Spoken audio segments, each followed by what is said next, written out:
that our expectation is that the prices now would come down with 8%.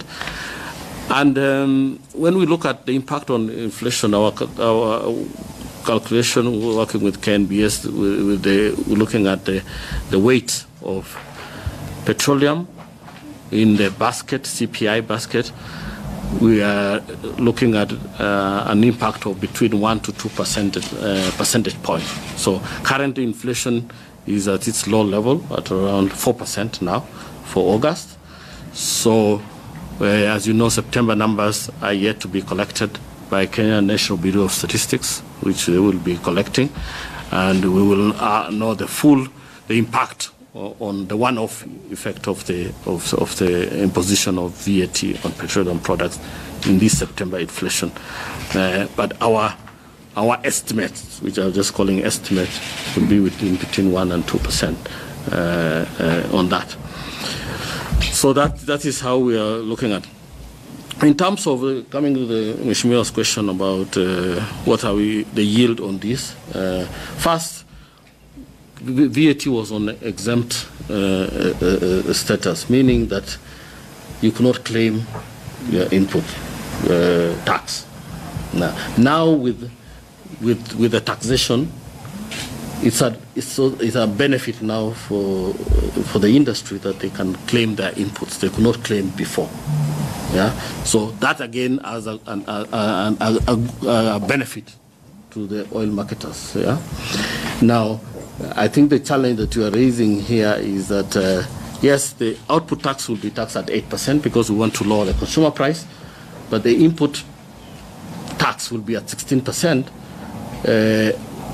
And our calculation is that at 8%, we are still going to get revenue out of it. That is the estimation of 35% is based on that calculation working with KRA. So yes, there is first the consumer prices has gone up, but there is a claim, but on net, which we collect now at 18 shillings per litre, we collect about I think around 60 billion, thereabout, which is shared between Kenya, Kekura, and Kera. And also some 15% goes to the county government to maintain the county roads. So that is designed specifically for maintenance of the roads and the road maintenance levy. So those are the two taxes. Now the third one is the VAT addition of 8% that is coming on board, or what is being proposed in the memorandum. I think I have, that basically were the questions, yeah. All right, let's, so you can confirm that the fears which were created by Dawood's comments that we might not be in a position to collect. Dawood, given that the CS is the one who has computed and he has come up with a figure that at 16%, we are able to collect 35, and therefore it implies that at half we are able to collect around 20.5. Yeah. If we can confirm that he has taken care of those others, unless you have other information, we can give a benefit of doubt. But let us hear Dawood, then we hear Mutama. Chair, I think the CS is misleading this committee because he has just said the VAT will be, input VAT will be only on distribution, up to right to the person who is selling kerosene in Pale Mashinani. Yeah, that's right. Yeah. It's true. Yeah. So that means it is not there only. They can recover anybody. So what you are trying to do with this VAT thing, CS, is not just recover money because you are going to be paying more as input, but you are trying to get more people into the tax bracket. Tell us that. Because the people who are down there, they are not in the tax bracket. And that's what you want to bring on. Tell us that. But I cannot agree that these figures you are giving us are truthful, because input will be more than what you will collect on VAT. Well, we can take you through the calculations. We can bring you. I think the KRA person is here who can take you through the process if we have time, Chair. I can read it later. So I get Yes, you can. No, it's a committee issue. We need to know. Okay. Yeah. See, what is important, you know, what Mheshimiwa Daudi is raising is a serious issue.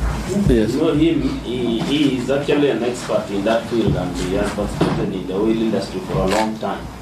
And if CS, the computation you have given in terms of the impact of this is not as factual as we thought, then there should be a better way of presenting to this committee so that they are convinced beyond doubt that Correct. there is justification.